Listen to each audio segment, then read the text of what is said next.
हरिओम। हर हर महादेव। बात फिर वही शिकायत से शुरू करूंगा। अरे क्यों हमारी याददाश्त इतनी कमजोर होती जा रही है।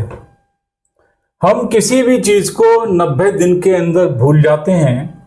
और ये बात सत्ता, शासन और ये पूरा तंत्र बहुत अच्छे ढंग से समझ गया है कि जनता भारत की इन चीजों को भूल जाती है।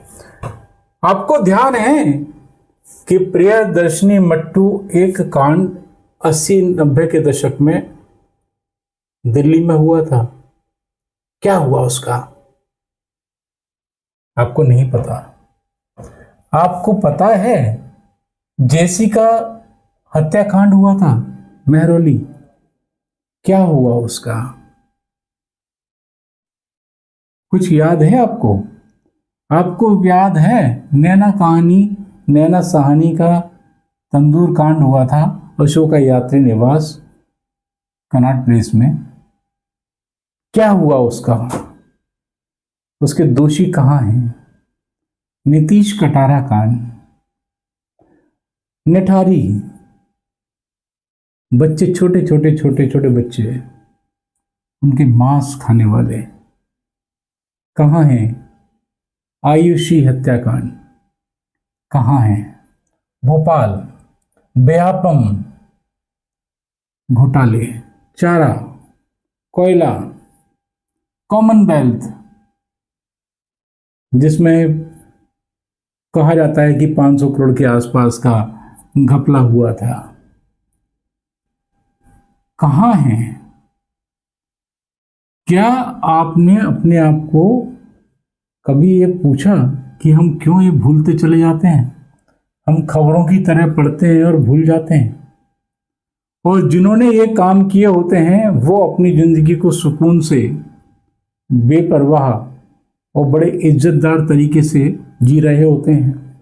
इसी दिल्ली में, इसी देश की राजधानी में सिखों का नरसंहार हुआ और 35-36 साल हो गए। 84 के बाद आप देख लीजिए, 30 साल से ऊपर हो गए, 40 साल चल रहे हैं, 41वां साल। उसके आरोपियों को अभी तक सजा नहीं मिली। और जबकि न्यायालय स्वतः संज्ञान लेके छोटी छोटी चीज़ों पर कि पटाखे नहीं चलेंगे, पानी नहीं बहेगा, वहाँ झंडा नहीं फहरेगा, उसने ऐसे कैसे बोल दिया, विष्णु भगवान अपनी खुद जो है याचिका लगाते हैं, खुद सही करा लें। क्या क्या तरीके के जो है संज्ञान ले लेते हैं और निर्णय ले लेते हैं और रातों रात ले लेते हैं। आतंकियों के लिए अदालतें खुल जाती हैं। लेकिन करपात्री महाराज आज भी साधुओं के हत्या पर प्रतीक्षारत हैं, स्वर्गवासी होकर भी, कि उनके अपराधियों को सजा मिलेगी।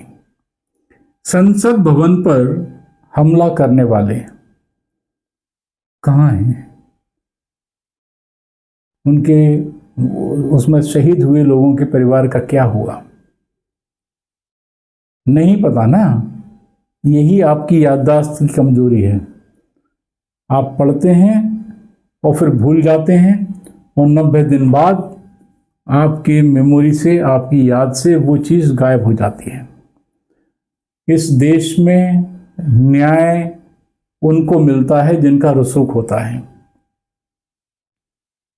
BMW हत्याकांड वो इतना घिस गया कि लोगों का उससे बिल्कुल वास्ता खत्म हो गया। कब डिसीजन आया, कब बच गए, कब निकल गए, कुछ पता नहीं चला। एक अभिनेता ने बॉम्बे में गाड़ी चला दी थी, 7 लोग मरे थे, रसूख वाले थे, बच गए। हथियार निकल जाते हैं, बच जाते हैं। जब इस देश में कोई भी व्यक्ति गैर कानूनी तरीके से हथियार नहीं रख सकता, तो फिर लोगों के घरों में जो असले निकलते हैं, जो नकली तमंचे या लोकल तमंचे, देसी हथियार निकलते हैं, बम निकलते हैं, उनको मृत्युदंड क्यों नहीं दिया जाता? क्यों वो छोड़ दिए जाते हैं? क्यों उनके खिलाफ कोई कड़ा सजा का प्रावधान नहीं है। कितने हथियार रोज पुलिस पकड़ती है। क्यों क्यों अपराधियों के पैरों पे गोली मारकर उनका इलाज कराकर उनको सरकारी खर्चे पे पाला जाता है। कोई जवाब नहीं है इस चीज का। ये सिर्फ सवाल ही सवाल हैं। और आप पूछेंगे तो ये कहा जाएगा कि समय कितना ही लग जाए, बेगुनाह को सजा नहीं होनी चाहिए और इसकी आड़ में गुनाहगार छूट जाते हैं। कोई भी ऐसा निर्णय नहीं, न्याय नहीं जो सालों साल प्रतीक्षारत होकर बैठा रहा हो। और तो और छोड़िए, भूतपूर्व प्रधानमंत्री राजीव गांधी के हत्या में जिनको फांसी हुई, बाद में जो उम्र कैद हो गई, वो भी छूट दिए गए, बरी कर दिए गए। किस लिए? इस देश में किस राजनेता को उसके भ्रष्ट आचरण के लिए जीवन पर्यंत की सजा हुई या उसको उसकी सारी संपत्ति जब्त की गई?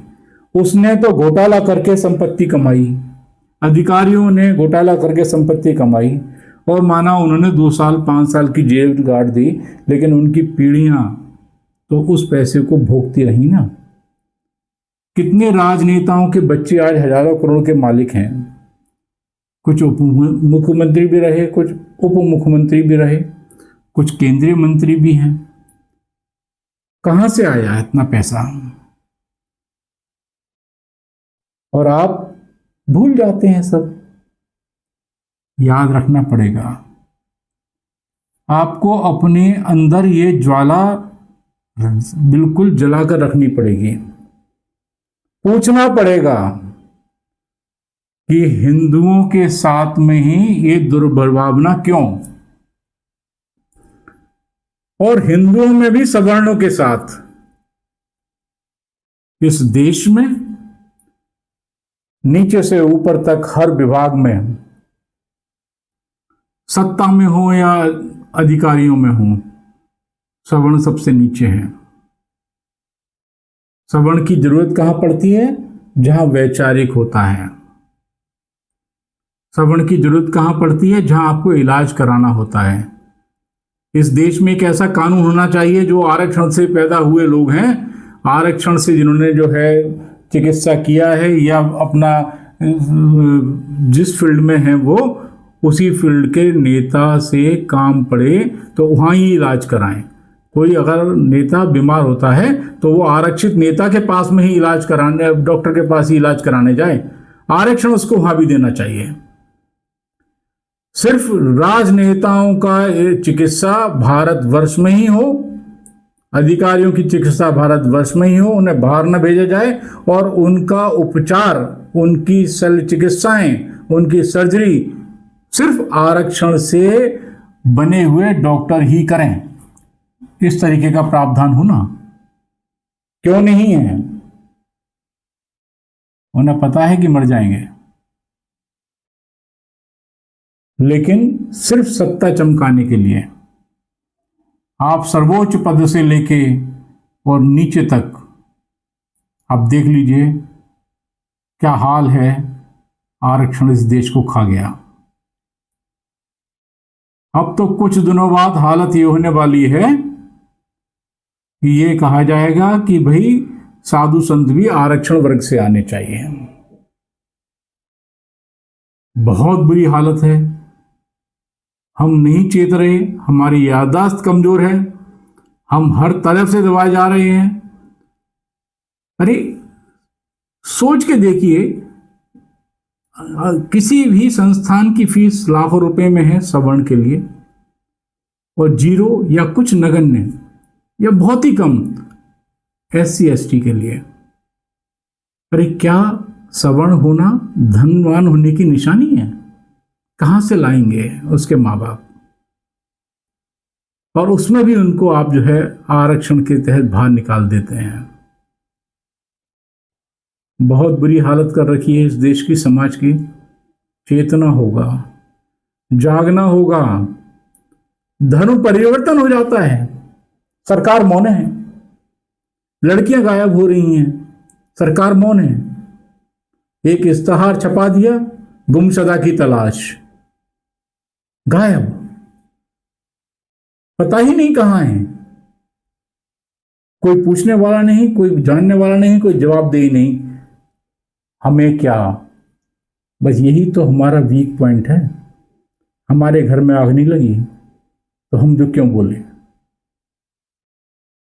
बहुत सी चीजें हैं, बहुत सी चीजें बदलाव करनी है। ये धर्म की बात नहीं है, धर्म समाज से है और समाज को सही दिशा देना धर्म का काम है। इसीलिए मैं आपको इस विषय पर बोल रहा हूं, चेता रहा हूं। अपनी याददाश्त को, अपनी स्मृति को तेज कीजिए, तरोताजा कीजिए, साथ हुई चीज़ों को भूलिए मत। एकजुट रहिए, संगठित रहिए, तो जीवित रहेंगे। आपकी जय हो, धर्म की जय हो, भारत माता की जय हो।